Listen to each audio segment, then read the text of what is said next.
Pagkapasalamat, pagdakila at pagluluhati, wala mong ulis natin napakabait ng Diyos, ang ating pinakamamahal na Piso Kristo, at ang pinapabuot ang luming pag-alang sa ating minamahal ng ganang mga pastor, Evangelist Willie Israel, na patuloy po natin inalang sinasariwa, ilang mga aral na turo na hindi natin makalimutan hanggang sa pagbabalik ng ating malapinoon, hanggang sa ating beloved na pastor, ating beloved Mamadil, ilang mga aral na turo na hindi natin makalimutan sa lahat po ng mga beloved children ng mga pastor, at sa lahat ating mga minamahal ng mga magagawa sa mga beloved ordained preachers, sa ating mga beloved preachers, sa ating mga preachers na asiwa sa lugar nito, mga minamahal, sa lahat ating mga inibig kong mga kapatid sa Malapinoon, na patuloy nagpapakainit sa paglilingkod sa Diyos. Isang magandang hapon po sa lahat mga minamahal, at sa especially po sa ating mga inibig ng mga bisita na ngayon na nakadalo.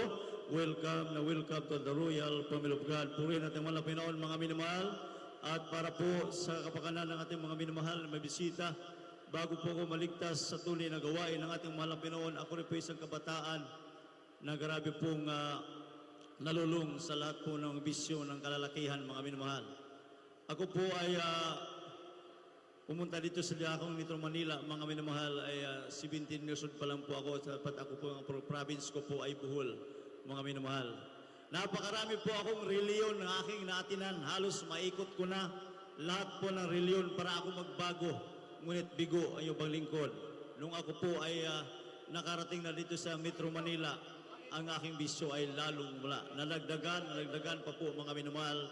Nasangkot na po ko sa iba't ibang gawaing masama, sa dako ng tundo, mga minamahal, sa dako ng baklaran, sa lahat po ng bisyo, mga minamahal. Doon po, mga minamahal, nais po akong magbago. Mag-new resolution po ako na ako po magbago na. Ngunit bigo pa rin yung balingkod. Sa katunayan, totoo ang sabi ng Bible na ang bunga ng kasalanan ay karamdaman. Nagkaroon ako ng karamdaman na acute ulcer, insomnia, bunga ng aking kasalanan sa pagdamagan sa mapupulang ilaw, mga minamahal. Nandun ko nakuha yung aking karamdaman. Ngunit napakabait ng Diyos.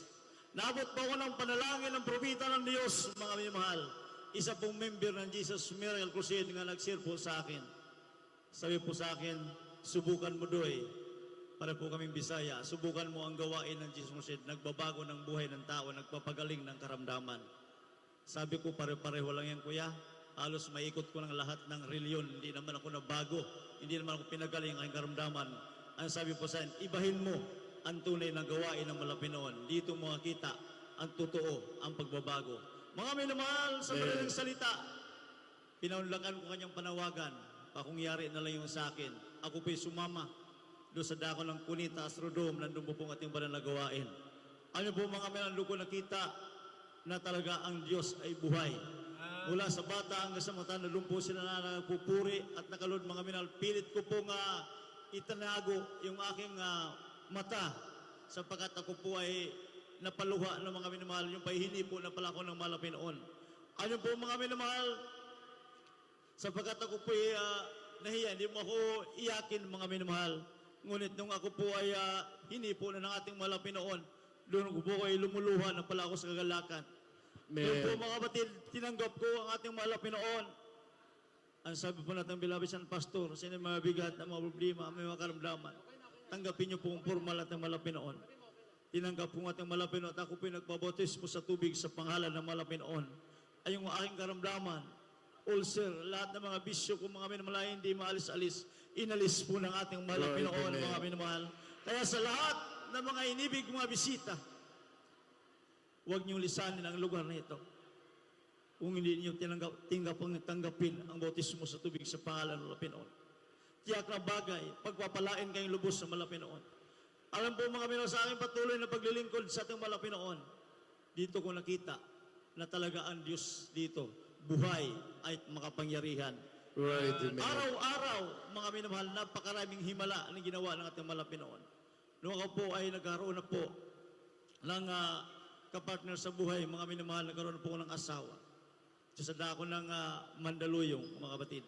Ayun po, mga minamahal, talagang napakahirap. Mag-umpisa pa lang, talagang mahirap ang buhay. Ngunit lagi kong napapakinggan ng sinabi natin mga pastor, ng beloved na San Pastor, na ang pagbibigay ay susi ng pagpapala. Totoo ang pangako ng Diyos. Sabagat, mga minamahal, sa aming paglipat-lipat ng pangupahan doon sa dako ng Mandaluyong, mga minamahal, palalayasin pa kami minsan pag di kami makabayad. Totoo ang pangako ng Diyos. Alin po mga minamahal sa amin patuloy na pagsunod, mga minamahal, kahit na mahirap, ngunit talaga ang ating mahal na Pinoon nandyan. Sa di sukat kalain, mga minamahal, na talaga pagkalooban pala kami na tatlong palapag na tahanan sa dako ng Mandaluyong. At nakairto po yung third floor, mga minamahal, sa kahabagan ng ating mahal na Pinoon. At mayroon po kaming lute sa dako ng Tracy Martires, mga minamahal. Ganyan katotoo ang Diyos na pinaglikuran. At ang himala, mga minamahal, hanggang sa huling hininga na aking buhay, mga minamahal, ito po'y napakabago lang, mga minamahal. Sariwang-sariwa sa aking puso, sapagkat mga minamahal, hindi ko makalimutan, nung unang pandemic, mga kapatid, ako po ay nakabangga na napakabagong kotse sa dako ng Guadalupe Idsa, mga minamahal. Nandiyan po yung aking motor, dala ko ngayon, mga minamahal. Salamat sa malapil sa pag-iingat mula pagkatapos ng banal na gawain sa dako ng Mandaluyong kahapon. Bumiyahe na po kami pumunta dito para maka-attend dito sa dako ng Krusada, dito sa Gapan, mga minamahal. Talagang pinagpalang lubos ng ating malapil. Ayun po, mga minamahal, nung po ako po ay, sabi ko sa aking mahal sa walab, hindi ako makatulog, meron po kong tutulungan na kukuha ng lisensya sa dako ng LTO Pasay. Alam niyo po, mga minamahal, di ko sukat kalain sapagkat yung aking motor, 3 buwan na po akong hindi nakakabayad sapagkat ng pandemic, mga batid, grabe po yung aking kunting business. Ito po ay talagang hindi na po ko nakapagtinda sa mga opisina sapagkat talagang alam mo naman po tayo, hindi po tayo nagpabaksin, mga minamahal, sapagkat ang Diyos natin ay buhay, mga minamahal. Talagang hindi na po makakapasok sa opisina.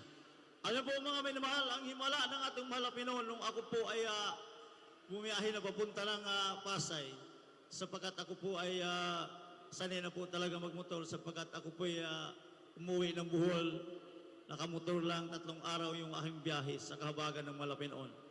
Alam po, mga minamahal, nung akin na pong binabaybay yung pong Idsa, di ko sukat kalain na biglang huminto itong napakabagong kotse na Wigo. Sapagkat nabangga na pala yung isang adventure doon sa barrier na Bakal, mga minamahal. At bigla pong huminto itong aking nasundan na kotse. Wala talagang, walang magaling at sino pang driver, kundi ang magaling ang ating mahal na Pinoon. Nag-iingat, mga minamahal. Ayon po, mga minamahal, hindi ko na maiwas yung aking manubila sapagkat ako po ay nabulaga, mga minamahal. Sa madalang salita, yung turo at ng mga pastor, sa oras ng gigipitan, tawagin mo ang ating mahal na Pinoon. Sumigaw ako ng napakalakas na hallelujah, praise the Lord! Right. Hallelujah, praise the Lord! Praise the Lord! Awan niyo po ang himala ng ating mahal na Pinoon. Nandun po, mga batid, yung aking motor, nandun na sa ilalim ng kanyang kotse, doon sa nawasak na po yung bumper sa likod. Pag nakita nyo po ang aking motor, nandyan sa labas, nandun po yung mga butas, mga minamahal sa harapan. Alam niyo po, mga minamahal, lumabas pong driver. Kuya, dalhin kita sa ospital, Sabi ko sa kanya, Sir, wala lang po akong bali. Pinakiramdaman ko yung aking mga hita, aking kamay, kung meron po akong bali. Wala po akong bali. Sir, wala po akong bali. Wag na po. Sabi ko, Kuya, bayaran kita, kuya. Magkano ba?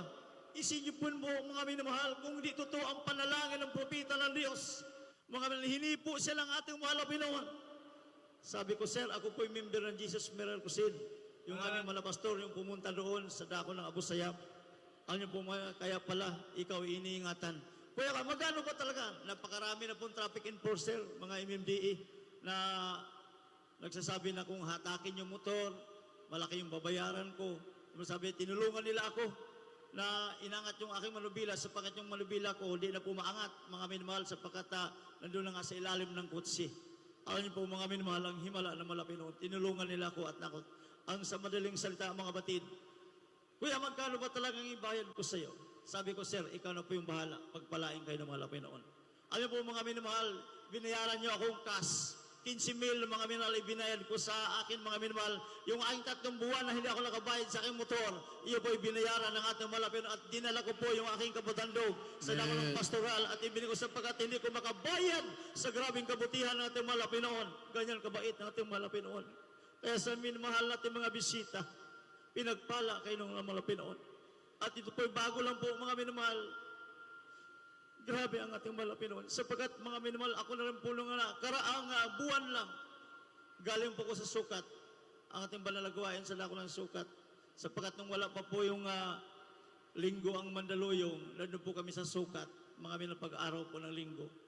Ano po mga minamahal pag-uwi ko, mga kapatid, mga minamahal, ako po hindi ko sukat kalain na ako pala babanggain ng kapwa ko motor, mga minamahal, madaling araw na. Ano po mga minamahal, yung nakikita nyo po sa TV, na parang sa ikisap mata na nagbabanggaan, nangyari po sa akin yan, mga minamahal. Talaga pag hindi pa oras natin, mayroon pang layunin ng ating Malapinoon, talagang patnubayan tayo ng ating Malapinoon, bunga ng panalangin ng propeta ng Diyos. Alam niyo po mga minamahal, napakabuti ng ating Malapinoon, sana hindi na tayo magkikita ngayon kung hindi totoo ang Diyos natin pinaglingkuran. Right, amen. Alam po mga minamahal, doon po nagsignal na po ng pakaliwa, pabalik na po sa aming lugar sa dako ng Mandaluyong. Bigla itong napakalakas na motor. Mga minamahal, hindi na niya talagang sa binanggal niya ako mga minamahal. Nagtalsikan po kami mga minamahal. Yung aking manubila at siya tumasid, nawasak yung kanyang motor. Mga tagal po siya nakatayo. Yung aking hita, mga minamahal, nakadikit doon sa tangki ko. Nandun po yung logo ng Jesus Miracle Seed. Napakalaking tupi yung aking tangki. Tingnan nyo po mamaya sa labas mga kapatid. Ang aking tuhod nakadikit doon. Ginawang bakal ng ating mahal na Panginoon. Gano'n katotoo ang Diyos! Lord, praise the Lord. Ibig sabihin, walang kalugian na maglilingkod sa Diyos, mga iniibig ko. Right, amen. Puro panginabang, pag tayo po ay naglilingkod sa ating mahal na Panginoon. Kaya mga minamahal, grabe ang mahal na Panginoon, magpatnubay, mag-ingat, mga minamahal. Kaya, kung aking isa-isahin ang mga himalang ginawa ng ating mahal na Panginoon, kulang ang ating oras, mga kapatid. Right, amen. Pinagpalang lubos ng ating mahal na Panginoon. Salamat sa mahal na Panginoon. Talagang ang banalagawain sa dako ng Mandaluyong, mula lang po sa Bible study, mga minamahal, trapal, sa kahabagan ng mahal na Panginoon. Ngayon ay talagang pinagpala, banal na gawain na talaga ng ating mahal na Panginoon. Nandiyo po mga minamahal, 3 beses na po ang ating banalagawain sa dako ng Mandaluyong, mga minamahal, sapagkat siksika na po yung ating binyo.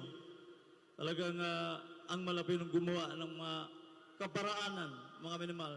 Sapagkat sabi ng mga beloved children, kawawa po yung mga kapatiran pag talagang napakainit pag araw ng linggo. Alam po mga minamahal, ang ating pinagpala.